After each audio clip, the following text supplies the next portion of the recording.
So good morning everyone, welcome to Satsang.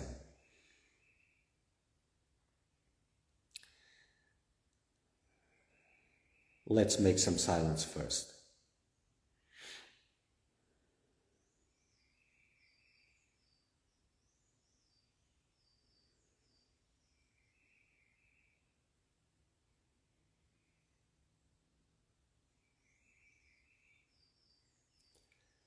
I don't want anything else from this world anymore.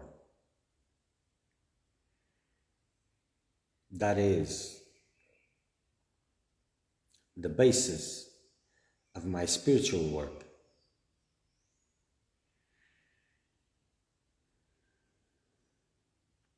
And then to abstract from every pullings I feel in the direction of any investments into this world.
So good morning once again.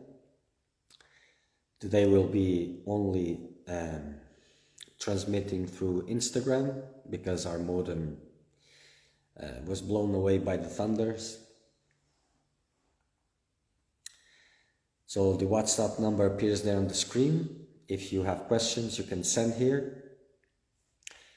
Okay.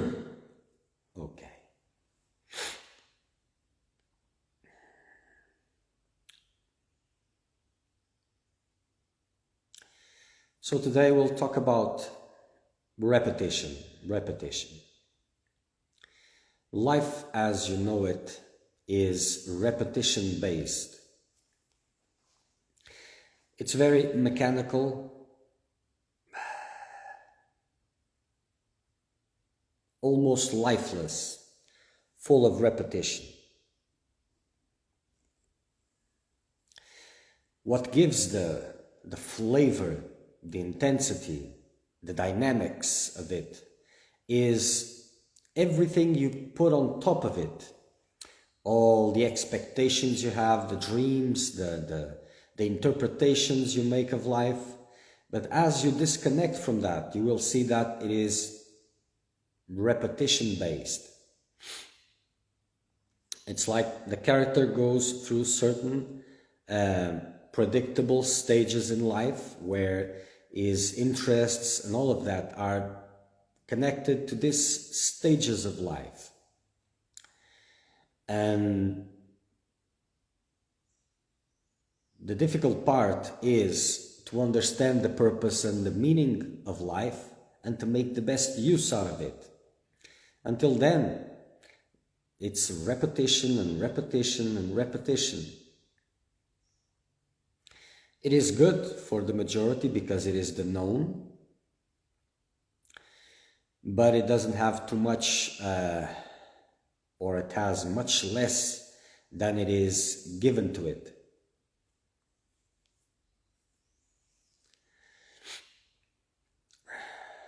In the spiritual process, in the quest for freedom, there are certain lines that you can have as a basis of what you're doing. And if you're experience this repetition, long cycles, short cycles, there are different kinds of cycles. But if you are going through this, well, surely whatever you're doing is not what you think it is.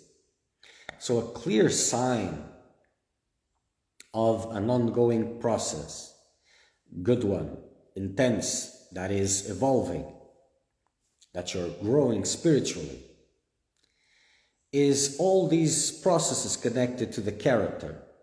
They are coming intense, fast, and they are changing. And as you deal with a fear or a difficulty and you end with it, the next one will come. But this one that you have gone through, it will be solved.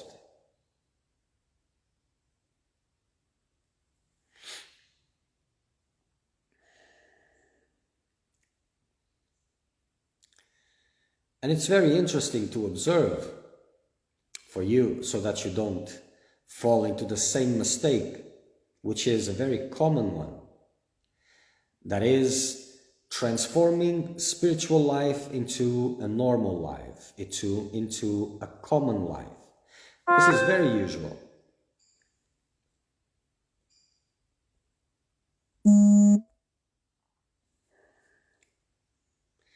It's very easy to happen if intensity is not there. Well, first you have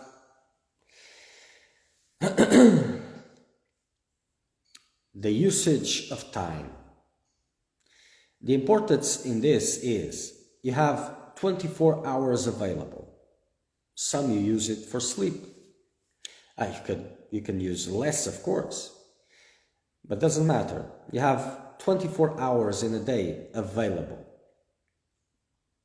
How much of that time you're using into your quest for freedom, and how much of your time you're using into, let's say, supporting that the life of that body,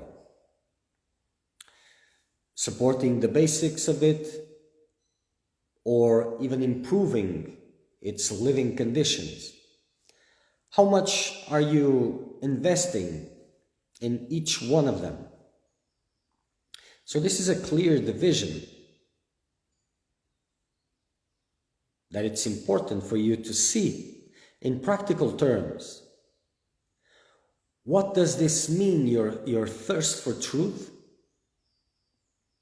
Your thirst for liberation? In practical terms, what does this mean? So how much of your time are you using in one, and how much of your time you're using in the other?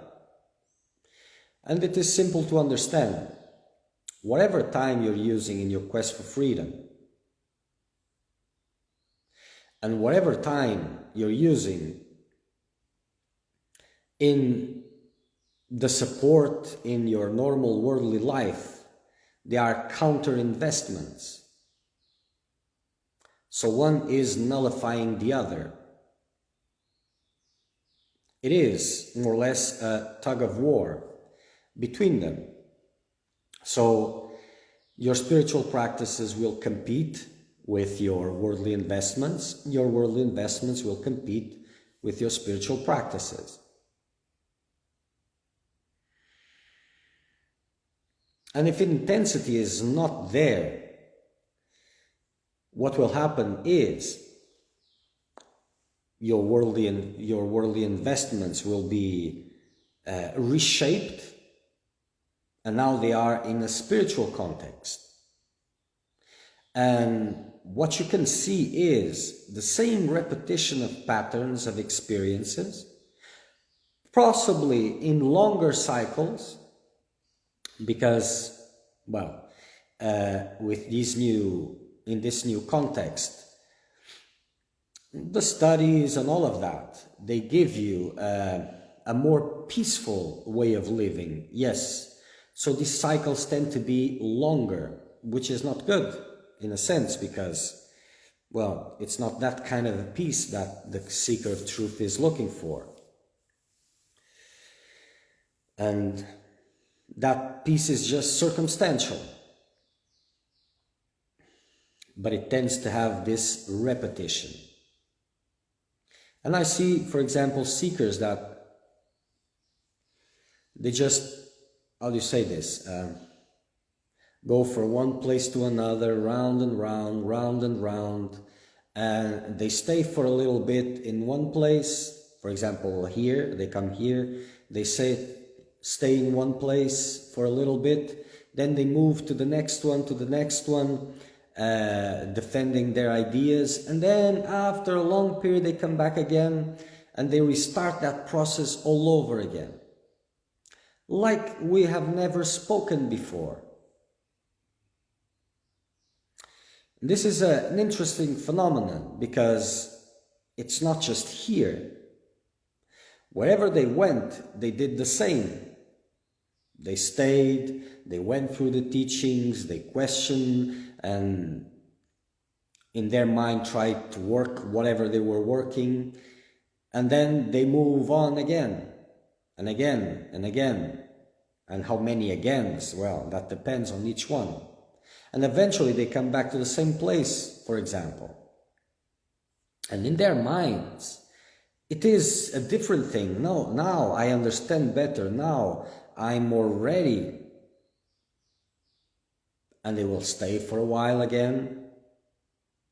And the same process will repeat itself again and again, again and again, again and again.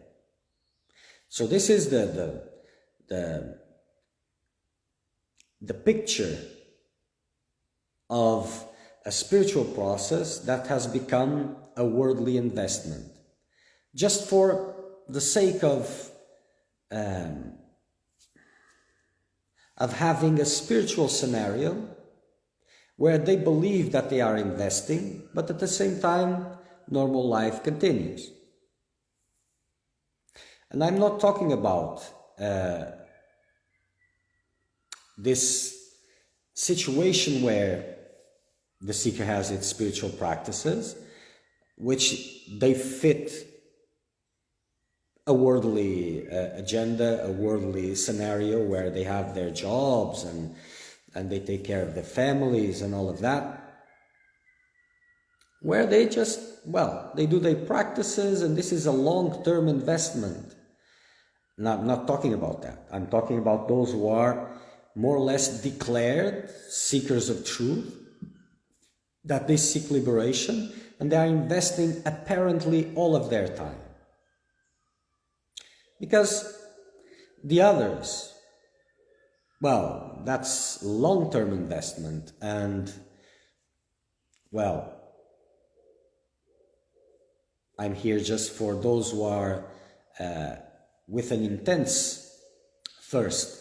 These long-term investments, well, they are okay for those that they are okay. So this is a very common phenomenon, and very easy to slip into this, because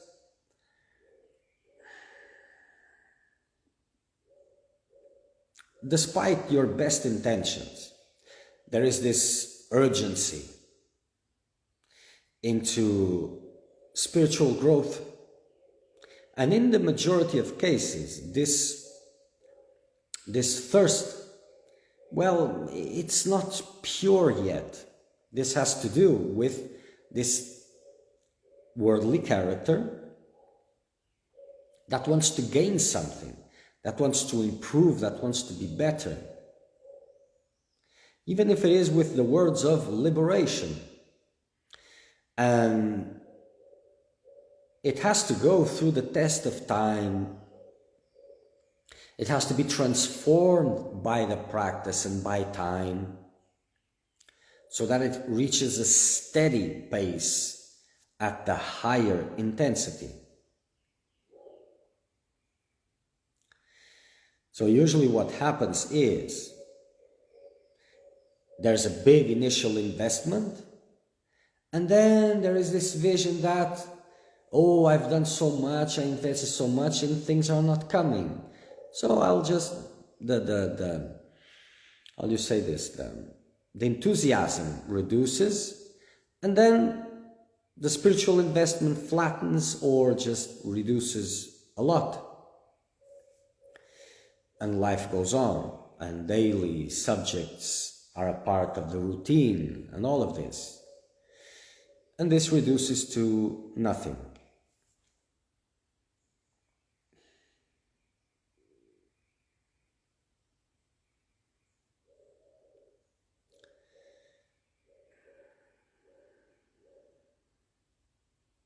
Breaking limitations, transcending limitations, punching through limitations. These are initial stages.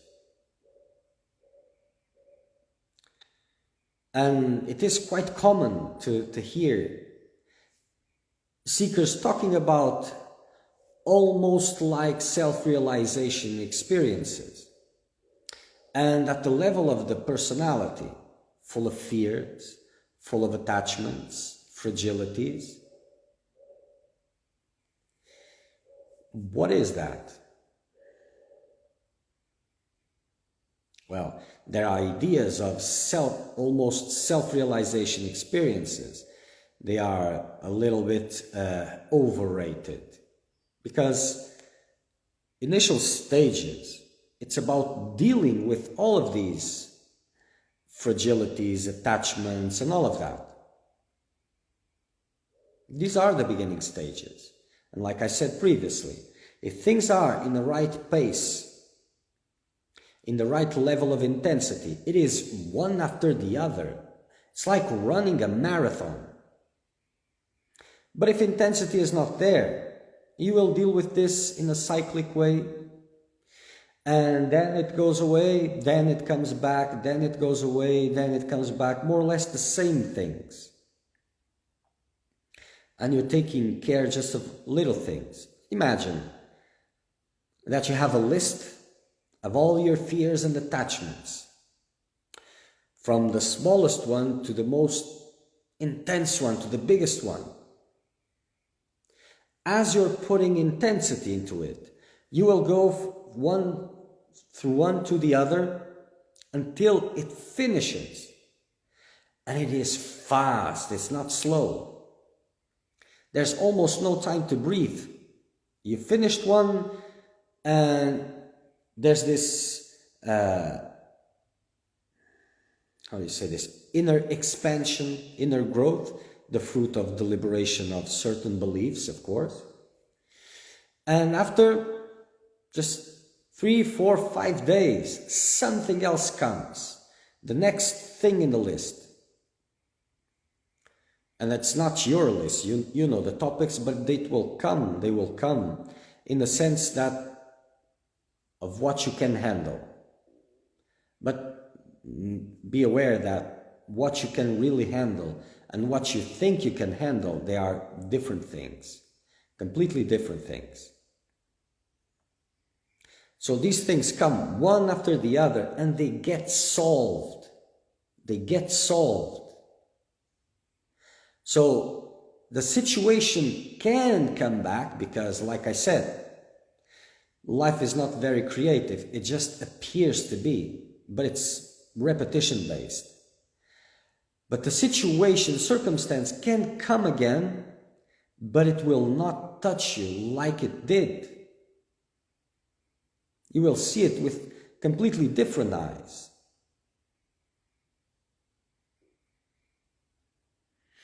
So the outer experience may be the same, but that inner experience, your personal experience, will not be the least the same. And you will see it clearly. This has no importance whatsoever anymore. I'm beyond this. I've outgrown this. And this means your level of silence has increased.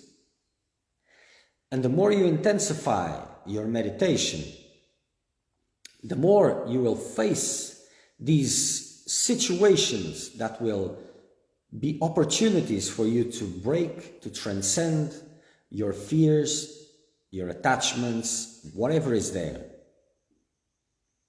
And it is intense and fast.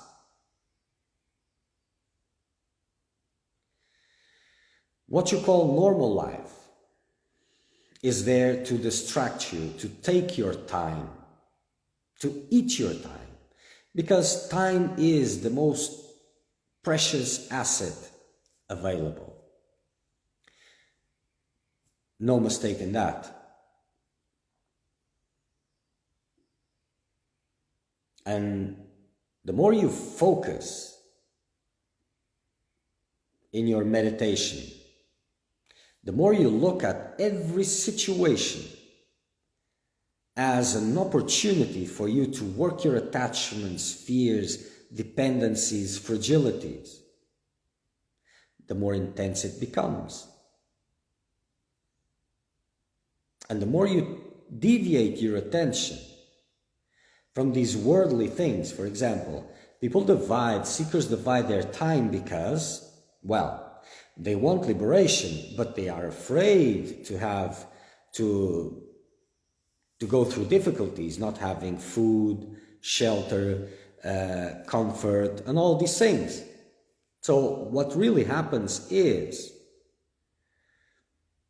they are trying to go through a path of where they First, they liberate their attachments, fragilities, and all of this, but at the same time, they are investing in things to protect these fears, attachments, fragilities. And that equals to maintain these attachments, fears, fragilities. So this is counter-investing, a tug of war. Usually, worldly investments win. And your life, which is supposedly aligned with the quest for freedom, becomes just a worldly life in spiritual circumstances. The form remains, the content changes. The thirst reduces.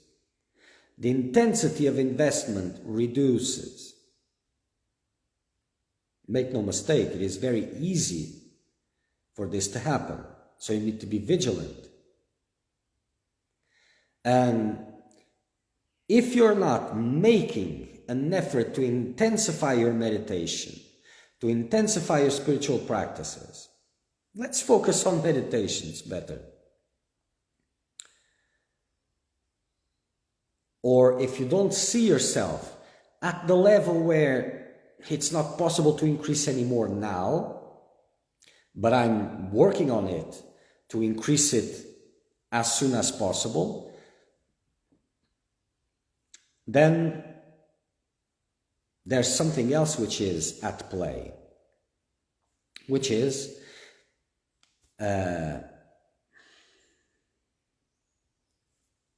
adaptation. The human beings are very good at adapting themselves to any circumstance. Good ones are very easy to adapt, but the bad ones, you can adapt also. So the life of the seeker of truth, that is thirst for liberation. If it reduces, despite the circumstances, the external circumstances, then it becomes nothing. Because not just those who are in the middle of the worldly environments, but even those that are in spiritual environments, in ashrams or whatever, or in their own ashrams, doesn't matter. It's very easy for this to happen also. It's very easy because it's not really about circumstances, it's about you and your ability to survive. The illusion, of course, and the ability to adapt. So either you're putting pressure, continue rising that pressure, that intensity on stillness, because this is the pressure. It is increasing stillness, increasing the intensity, rising the vibration through meditation practices. And it is through meditation practices because other practices, despite how good they can be, it's very easy to twist them. And if they are there, but meditation is not there, only in certain conditions and for just a few selected ones, the majority is they are just fooling themselves.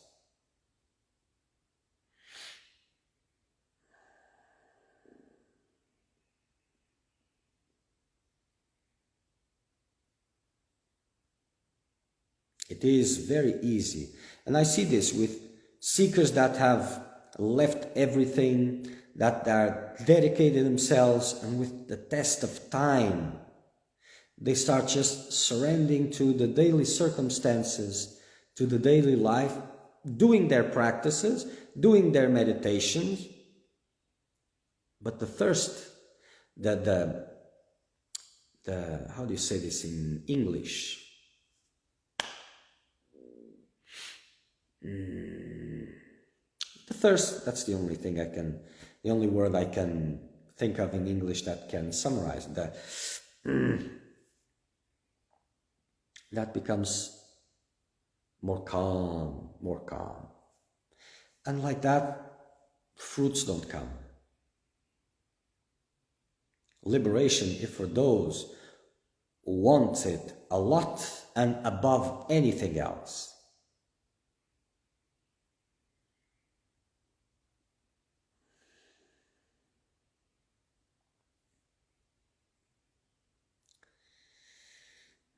So the early enthusiasm is good, but it will have to go through the test of time. And to keep it at a high level, in a stable way, it's not for anyone, for everyone. And the tendency is, if you relax a little bit, you fall, because that intensity gets lost. And life tests you this way. Because yes, you really want it, you're making your level best, you're investing in your meditation, cutting everything which is not needed, and you will see that this goes through a lot of stages. What is not needed now? What is indispensable now becomes dispensable later. It goes through stages. But if you're doing that, then the test of time comes, because you're doing this every day and you're trying your level best, but at the same time, worldly investments are there, things that you consider nigh innocent, that no problem, but they are, and little things, little problems, little disturbances that come, situations where you have to break a little bit of your practices to take care, not seeing what is behind this, taking care. And eventually, the life out of your process gets sucked, and only the structure that you have assembled, only that remains, but lifeless.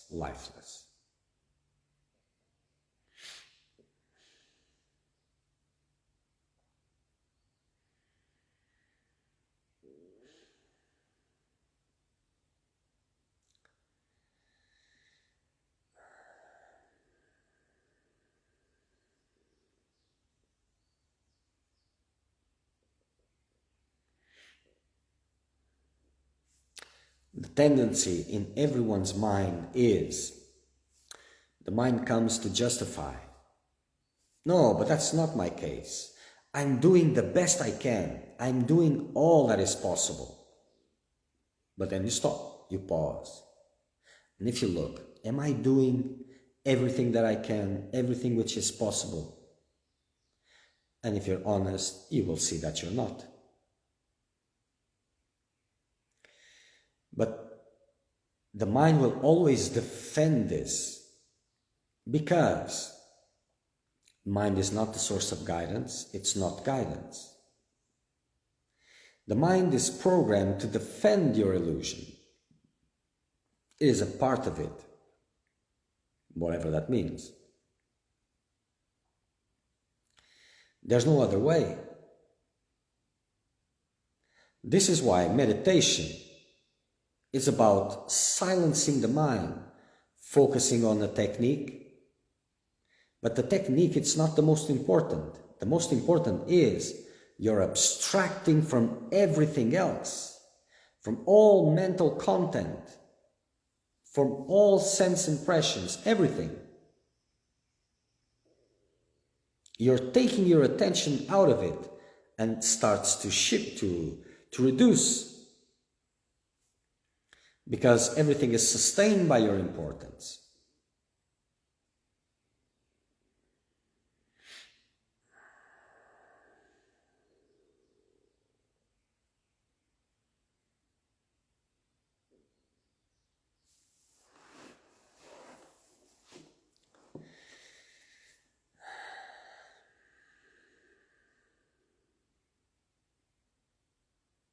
So if you want to see what's really happening, you have to start making the right questions. Am I doing everything that I can? Am I meditating enough? Am I abstracting from all worldly investments? Because you say, but this is innocent. But that takes time. Time that you could be using into intensifying your meditation. It is wasting attention. So even if there's no gains, no worldly gains associated, it is a waste of time, and time is precious. And sometimes worldly investments, for seekers of truth especially, or for those who have this potential, worldly investments, they are not in the sense of attaining worldly gains. No, sometimes things reach a point where you're just with worldly investments not to intensify your practices anymore. It's like more or less you have achieved a little balance there, and you don't want to cross anymore to protect the illusion that you're living in. So sometimes it's not because this investment will bring me this or that. It's because as I'm investing here, I'm not going there.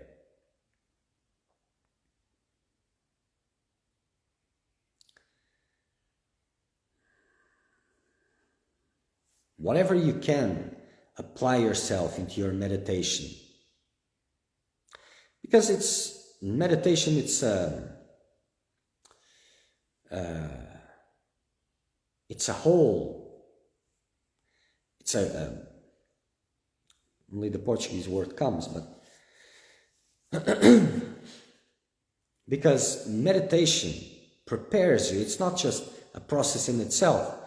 As you're intensifying your practices, focusing, whole time is meditation. And the meditation practice raises the level of vibration, and this will bring situations for you to let go denser beliefs, denser fears, all of this, which are not aligned with this vibration that it is establishing there. And as you go through the tests successfully, then you get established in this new level of vibration, and so on, and so on, and so on, and so on. So if you ask yourself, am I at the limit?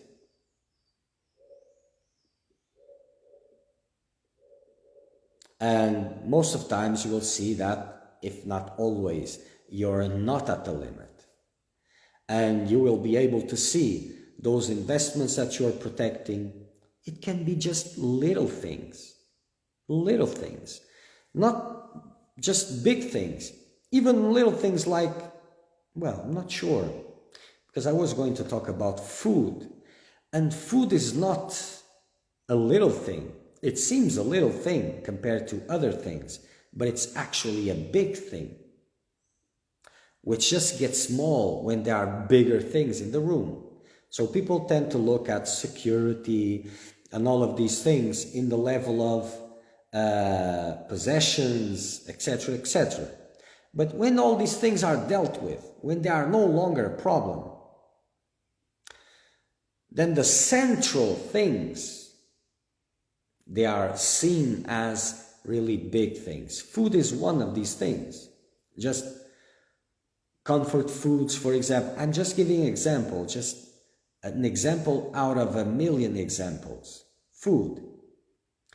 And I'm intensifying my practices, and at the same time, I'm just having some sweet here, just a little thing, or a food that I like a lot, that I need to have because I like it. It's like a comfort food.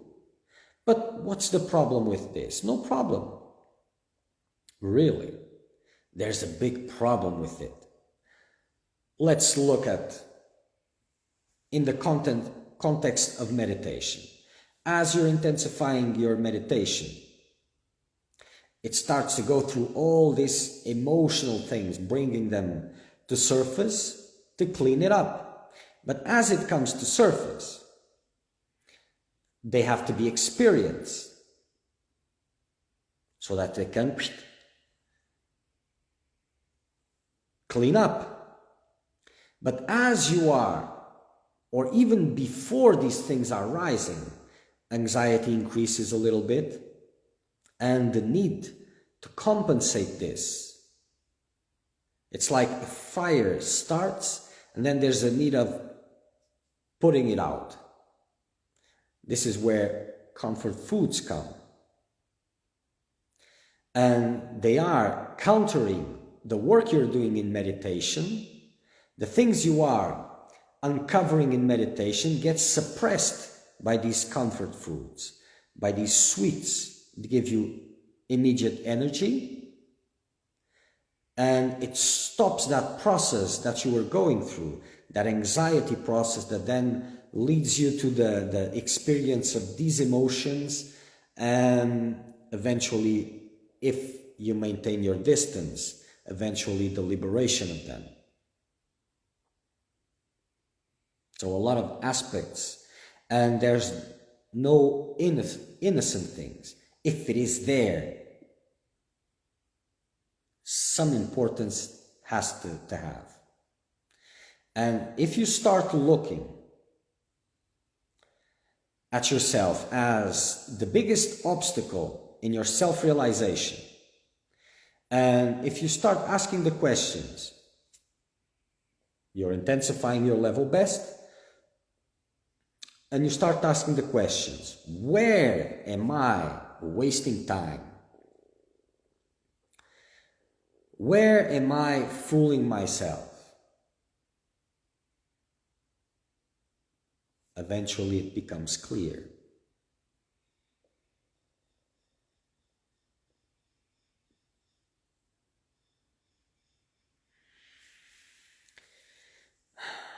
As you trust everything that comes in your mind, as you trust the narrative that your mind wants to have, that your mind gives to you, you're just distracted.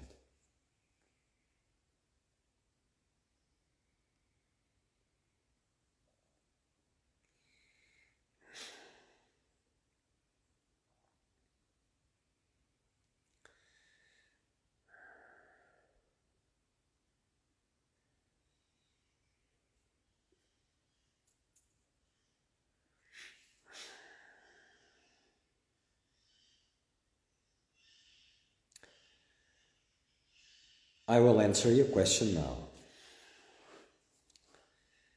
So, I don't understand the quote you posted. So this is a text that has been posted, probably a part of a satsang. I think I'm confusing the words and languages. Okay. So dreams can be interpreted in many ways. Many of you look at the dream as a way to understand what's going to happen in what you call reality. What messages I can incorporate into my daily life. Things are extracted all the time from dreams, also premonitions of this and that. And in a way, it has its truth at the level you are looking for. But there's a big message that the dream shows you, and the greatest teaching it has to give you is the nature of what you call reality. Well, it's just a little part. And the greatest teaching it has to give you is what you call reality. Yes, this is what you didn't understood.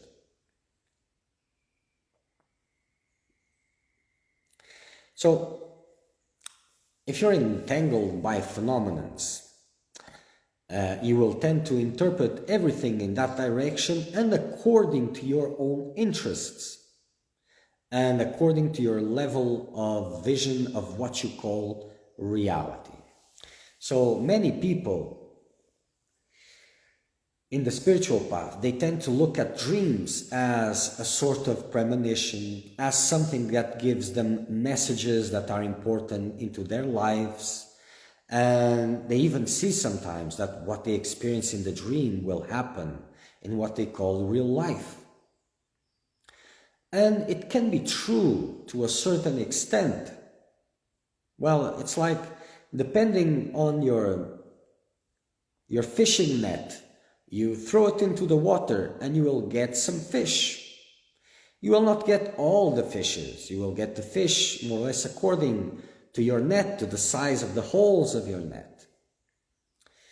And there's a lot of different tools of fishing that could help us improve this analogy, but okay. So in the dream, dreams are also the same thing. In what you call reality, daily situations, you can also get a lot of messages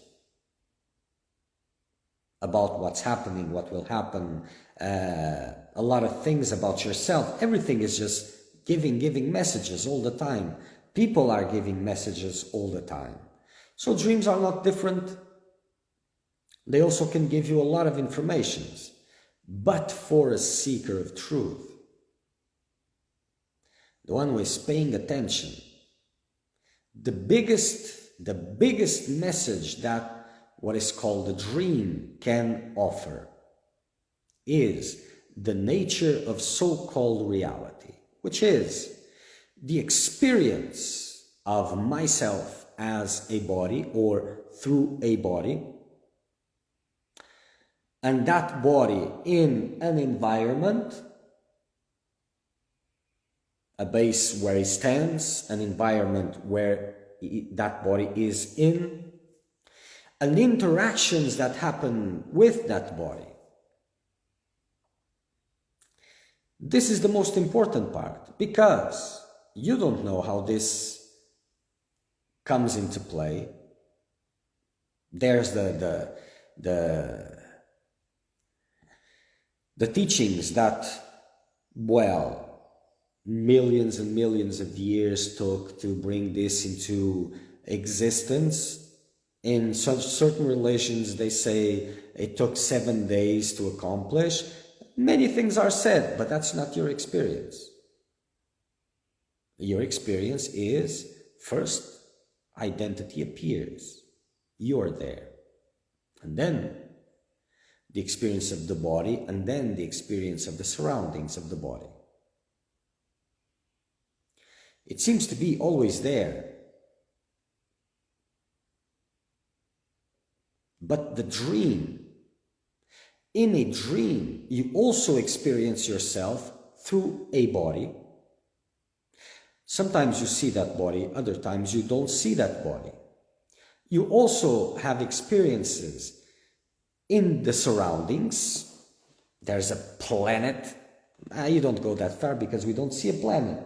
We just see extensions of land. But they're there.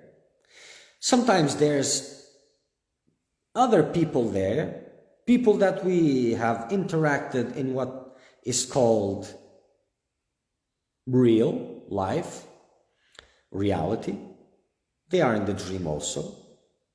And the time that you're there, you may be interested in the dream and investing, or you may be being forced to invest. Investments are happening.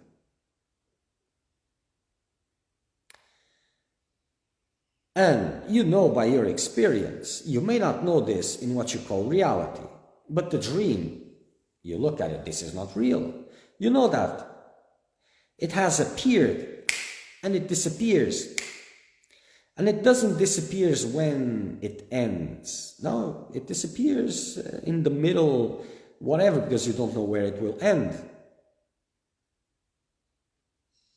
And it appears in the same way. And as you're into that new body, which is not the other body that you call in reality, it is a new body. It may be similar to the other one. It may be younger, it may be older, it may be fatter, skinnier, It may be different gender also. It may be a lot of things. It may have different capabilities. It may fly, and you may be surprised with those new capabilities. But you still take them for real, and you take that body for you, as you do in what you call reality.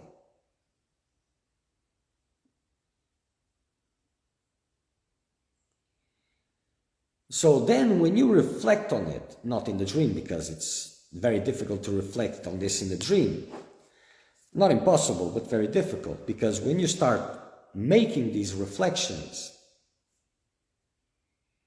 amusingly enough, the dream fades away. You cannot sustain yourself in the dream.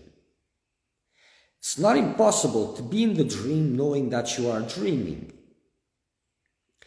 But the more aware of it, it's more difficult to sustain it. For it to get sustained, it starts fading away, and you find it, and you wake up. With certain exceptions, there are exceptions. With a lot of focus, with a lot of growth, it can be done. But usually it's very difficult. And it's not even a purpose. That's just playground. But the main thing is for you to understand how you came to this of believing that the world is real, that you are the body, and all of that. Despite all your studies, all you know, it's very difficult to eradicate this, because this is primary. And you can see this in action in your dreams. You're dreaming, the surroundings, they are new, everything is new, that body is new, but the identification is there immediately. And you are pulled through those investments. This is how you get impressed and you believe in what you call reality. But even this dream and reality, they are just circumstantial terms, because when you're in what you call a dream, when you're there experiencing it, you don't call it a dream. Well, sometimes you do, but that's a different subject. That's from the perspective, very few examples. Usually you don't call it a dream. It is real for you as it presents itself. And if you had recollection of the other experiences on the waking state, in the dream state, if you were having the same time with one and the other, probably those terms would change, and it would just be, I don't know what it would be. Alternate reality it wouldn't be, but whatever. Let's not get too much caught up with details. When you're experiencing the dream, you don't call it a dream. You call it when you supposedly wake up and you remember that. And where you have waken up, there you are again. It is real for you. So the other thing must be a dream. And you consider them different, but they're not.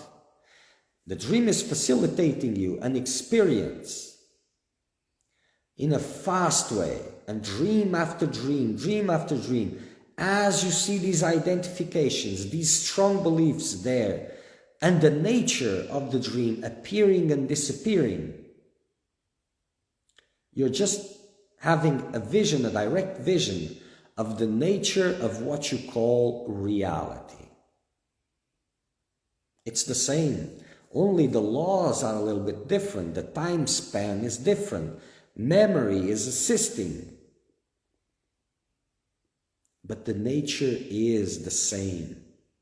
And you have a direct vision of how this phenomenon of identification starts. How easy for you is to believe that you are a body. and that you are in those surroundings, and that there are other bodies there, and it is important to invest, it is important to interact.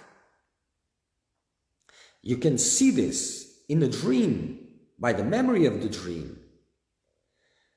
And you live fears, attachments, everything is there. And if you had more time, you would do what you're doing in your, what you call reality.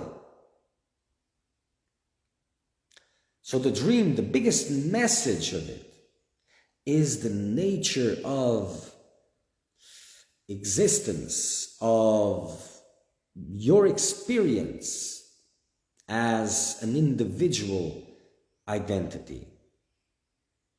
The mechanics of it, how this universe arises, how this body identification arises. And you can see by the ludicrous of your dreams, the ludicrous comparing to what you call reality, because sometimes the body in the dream can fly. Sometimes it is very powerful, sometimes it is very weakling, and sometimes things happen in a way that's unbelievable, and still you believe. And still you believe. So the dream is giving you a direct vision of the nature of what you call reality. And when you know it's a dream, you take the importance out of it. If it was a bad one, oh, it was just a dream. If it was a good one, well, it just fades away. It was just a dream. It's not real. You know it by comparison what you think it's real. But as you go through these experiences with a different eye, both the dream and what you call reality, they become more or less the same, and they start to lose their power to impress you. And this is the biggest message of the dream. It gives you a direct vision of the nature of what you call reality. You imagine that that body took 9 months to create, and all of these things, and everything has taken time and all of this. But then the dream, there's the body, there's the experience of the body, there's the identification of the body, and the body just appeared with its surroundings at the same time. Just like that. And it disappeared just like that.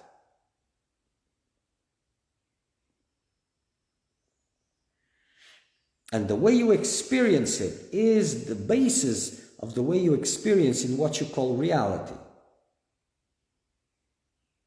And they are the same. They are the same nature. This is the biggest message of the dream. So if you're looking at messages and saying, oh, this is going to happen, oh, I can see these things, dreams are talking to me, well, you're not seeing anything important, just same old. The biggest message is this one. It is revealing the nature of what you call reality, the phenomenons of bodily identification, of all kinds of investments, the basis of all beliefs. As this identification with that body occurs, everything else comes with it. And you can see it clearly as it begins in the dream, and as it increases, as it goes through. And dreams, sometimes they get more complicated and more complicated, and you'll just deal with the complications, believing everything that is being forced upon you, more or less, without questioning it. Or even if you question, you just go with it.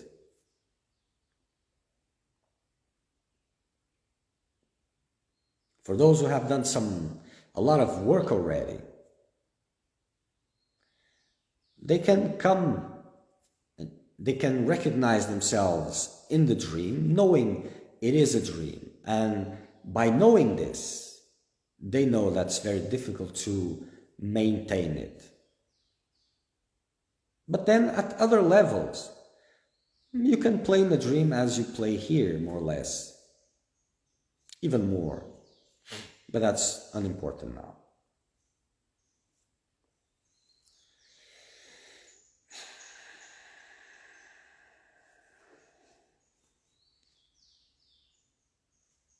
Okay. So next satsang will be Wednesday, 9 a.m. in the morning, Brazilian time, UTC -3. If we don't have any more problems with internet, of course. Probably Wednesday will still be just on Instagram because we have to wait for the modem to arrive.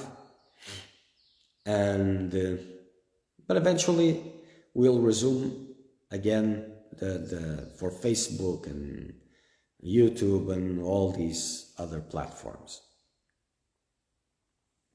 So if you have any questions about these topics or other topics, you can send to the number that appears there on the comments.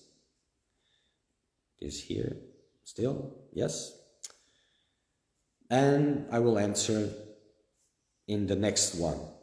Okay?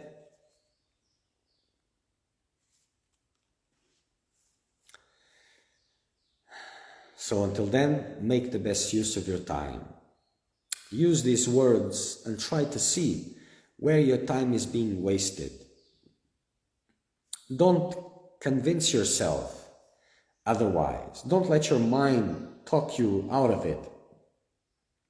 Go and see where time is being wasted. See if you couldn't be doing more, if it's not possible to intensify your meditation. Observe these things.